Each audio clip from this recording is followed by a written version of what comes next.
আসসালামু আলাইকুম। Global super লিগে দুটা ইনিংসে ব্যাক টু ব্যাক পারভেজ ইমন একই ক্যাটাগরির একই অ্যাঙ্গেলে আসা বলে আউট হয়েছেন। আমরা যদি একটু ভিডিও দুটো আপনাদের জন্য প্লে করে দেখাই তাহলে একটা কমন প্যাটার্ন দেখতে পাবেন। সেটা হচ্ছে অনেকটাই অ্যারাউন্ড দ্য উইকেট থেকে আসা অ্যাঙ্গেলে পারভেজ ইমন যে বল দুটো ভেতরের দিকে ঢুকেছে সেই দুটা বলে তিনি আউট হয়েছেন। এবারে আমি আপনাদেরকে আরো একটা ভিডিও দেখাতে চাই যেটা জিম্বাবুয়ের এগেইনস্টে টি-20 ম্যাচে সিকান্দার রাজার একটা বলে তিনি আউট হয়েছেন। সেটাও খেয়াল করে দেখবেন যে অ্যারাউন্ড দ্য উইকেট জোন থেকে আসা একটা বল এবং সেই বলটাও ভেতরের দিকে ঢুকছিল, সেখানেও পারভেজ হোসেন ইমন অফ ব্যালেন্সড হয়ে গেছেন, তিনি আউট হয়ে গেছেন। এখন এই তিনটা আউটের মধ্যে একটা বিষয় তো কমন, সেটা হচ্ছে অ্যারাউন্ড দ্য উইকেট জোন থেকে বা ওই অ্যাঙ্গেল থেকে আসা বল। হ্যাঁ, লাস্ট ম্যাচে যে লেফট আর্ম অর্থোডক্স স্পিনারের বলে আউট হয়েছেন সেটা তো লেফট আর্ম অর্থোডক্স স্পিনারের জন্য অ্যারাউন্ড দ্য উইকেট না, তার জন্য ওভার দ্য উইকেট, কিন্তু ইমনের জন্য সেটা ওই একই অ্যাঙ্গেল থেকে আসা বল যেটা ভেতরের দিকে ঢুকছে এবং এই অ্যাঙ্গেল থেকে আসা বলের এগেনস্টে পারভেজ ইমনের একটা দুর্বলতার জায়গা কিন্তু আমরা দেখতে পাচ্ছি। যেমনটা সিকান্দার রাজার এগেনস্টেও ওই শটটা খেলতে গিয়ে তাকে দেখা গেছে ওই অ্যাঙ্গেল থেকে আসা বলে তিনি অফ ব্যালেন্সড হয়ে গেছেন। এখন এই তিনটা আউটের ক্ষেত্রে আপনি কিন্তু একটা কমন বিষয় দেখতে পাবেন। একটা কমন বিষয় হচ্ছে তিনটা ক্ষেত্রেই তার ব্যাকফুটটাকে একটু লক্ষ্য করে দেখবেন। আমি একদম সিকান্দার রাজার এগেনস্টে যখন তিনি আউটটা হয়েছেন সেই বলটার তার ব্যাকফুটটা যদি দেখাই, ব্যাকফুটটা স্টেবল না, শটটা খেলতে গিয়ে বা শটটা খেলার আগ মুহূর্তেই তার ব্যাকফুটটা নড়বড়ে হয়ে গেছে, এটা যেমন দেখলেন। দেন পেস বলের এগেনস্টে যেভাবে তিনি আউট হয়েছেন ওই অ্যাঙ্গেল থেকে সেই বলটাও যদি দেখাই ভেতর দিকে ঢোকা বল, সেখানেও খেয়াল করে দেখবেন তার ব্যাকফুটটা পুরোপুরি শটটা খেলার সময় এলোমেলো হয়ে গেছে, একই প্যাটার্ন।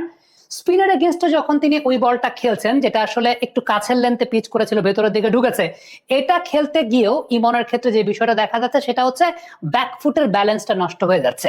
সো তিনটা ক্ষেত্রে আমরা একটা কমন বিষয় দেখতে পেলাম। আমরা প্রবলেম তো আইডেন্টিফাই করেছি, এখন প্রবলেমের সলিউশনটা আসলে কোথায়, সেই সলিউশনের জায়গাটা অবশ্যই ইমনকে তার পার্সোনাল কোচের সঙ্গে কাজ করতে হবে বা যিনি ব্যাটিং এ যার সঙ্গে কাজ করে কমফোর্টেবল তার সঙ্গে কাজ করতে হবে। কারণ প্রবলেম আইডেন্টিফিকেশনের জায়গাটা যদি আমরা বলি তাহলে এক নম্বর প্রবলেম যেটা অ্যারাউন্ড দ্য উইকেট অ্যাঙ্গেল থেকে আসছে, দুই নম্বর প্রবলেম যে বলটা ভেতরের দিকে ঢুকছে, তিন নম্বর প্রবলেম তার শট নেগোশিয়েট করার সময় এই টাইপের বলে তার ব্যাকফুট কোলাপস করে যাচ্ছে। ব্যাকফুট আলটিমেটলি তিনি স্টেবল রাখতে পারছেন না, ব্যাকফুটটাকে ঠিক রাখতে পারছেন না। আমি যদি ব্যাকফুটের এই জায়গা থেকে একটা এক্সাম্পল আপনাদেরকে দেই, ভাইভব সূর্যবংশী জসপ্রীত বুমরার প্রথম যে বলটা আইপিএল এ খেলেছিলেন, আপনি যদি খেয়াল করে দেখেন সূর্যবংশী প্রথম বলটা খেললেন এমন ভাবে একটা হুইপ শট খেললেন যে তার ব্যাকফুটটা খেয়াল করে দেখেন, ব্যাকফুট কিন্তু একদম নড়চড় করছে না, ব্যাকফুট কিন্তু একদম একটা জায়গায় স্টেবল, হ্যাঁ একদম খুব সলিড একটা জায়গায় স্টেবল হয়ে আছে। হ্যাঁ, এখানে একটা বিষয় সেটা হচ্ছে অ্যাঙ্গেল তো different. Bumrah over the wicket এসেছিলেন, ইমনের ক্ষেত্রে বোলার বারবার অ্যারাউন্ড দ্য উইকেট আসছেন। এখন ঠিক এই জায়গাটাতেই মূল ফোকাসের জায়গাটা, সূর্যবংশী যখন অ্যারাউন্ড দ্য উইকেট খেলেন তখনও তিনি আলটিমেটলি এরকম ব্যাকফুটটাকে স্টেবল রেখেই খেলেন। ইমনের ক্ষেত্রে প্রবলেম যেটা দেখা যাচ্ছে যে সময় কিন্তু চলে যাচ্ছে, কারেন্ট বিলটা দিও। নিও নিও তার মানে তো পরে।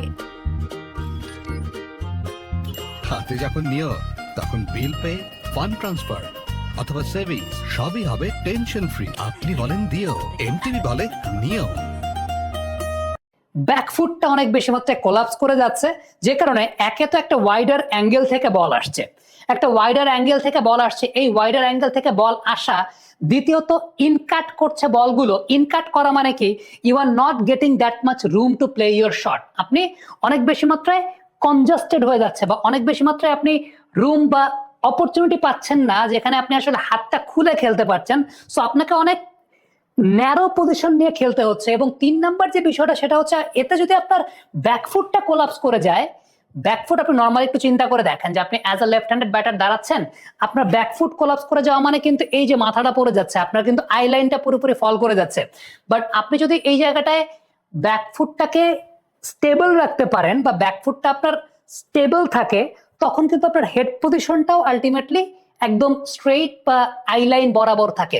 সো এই জায়গাটা নিয়ে কাজ করার তো অবশ্যই অনেক জায়গা আছে পারভেজ ইমনের।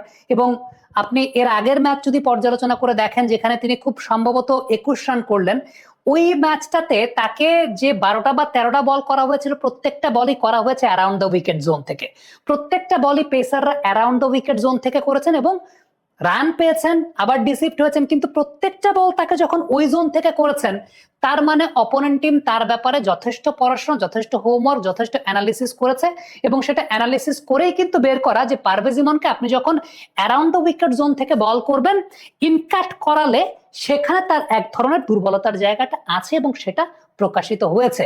সো এখন ইটস আপ টু পারভেজ ইমন, এই সলিউশনটা তাকেই করতে হবে যে তিনি এই জায়গাটাতে কিভাবে নিজেকে ফিরে আনতে পারেন। আপনি যে বলটাতে পারভেজ ইমন লাস্ট ম্যাচে আউট হলেন স্পিনারের, তার আগে একটা ছক্কা খেয়েছিলেন সেই স্পিনার। ছক্কা খাওয়ার পরে, ছক্কাটা যখন খেয়েছিলেন তখন কিন্তু ইমনের সিকান্দার রাজার এগেইনস্টে যখন তিনি আউটটা হয়েছেন, সেই বলটার তার ব্যাকফুটটা যদি দেখাই, ব্যাকফুটটা স্টেবল না, শটটা খেলতে গিয়ে বা শটটা খেলার আগ মুহূর্তেই তার ব্যাকফুটটা নড়বড়ে হয়ে গেছে, এটা যেমন দেখলেন। দেন পেস বলের এগেইনস্টে যেভাবে তিনি আউট হয়েছেন ওই অ্যাঙ্গেল থেকে, সেই বলটাও যদি দেখাই ভেতর দিকে ঢোকা বল, সেখানেও খেয়াল করে দেখবেন তার ব্যাকফুটটা পুরোপুরি শটটা খেলার সময় এলোমেলো হয়ে গেছে, একই প্যাটার্ন।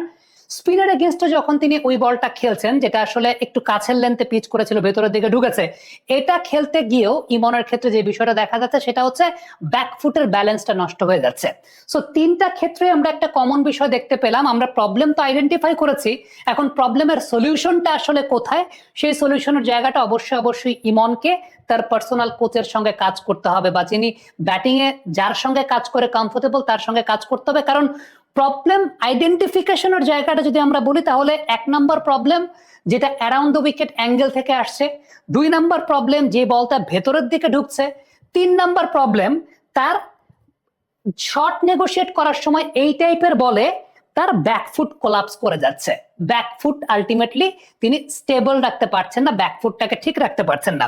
আমি যদি ব্যাকফুটের এই জায়গা থেকে একটা এক্সাম্পল আপনাদেরকে দেই, ভাইভব সূর্যবংশী জসপ্রীত বুমরার প্রথম যে বলটা আইপিএল এ খেলেছিলেন, আপনি যদি খেয়াল করে দেখেন, সূর্যবংশী প্রথম বলটা খেললেন, এমন ভাবে একটা হুইপ শট খেললেন যে তার ব্যাকফুটটা খেয়াল করে দেখেন, ব্যাকফুট কিন্তু একদম নড়চড় করছে না, ব্যাকফুট কিন্তু একদম একটা জায়গায় স্টেবল, হ্যাঁ একদম খুব সলিড একটা জায়গায় স্টেবল হয়ে আছে। হ্যাঁ, এখানে একটা বিষয় সেটা হচ্ছে অ্যাঙ্গেল তো ডিফারেন্ট।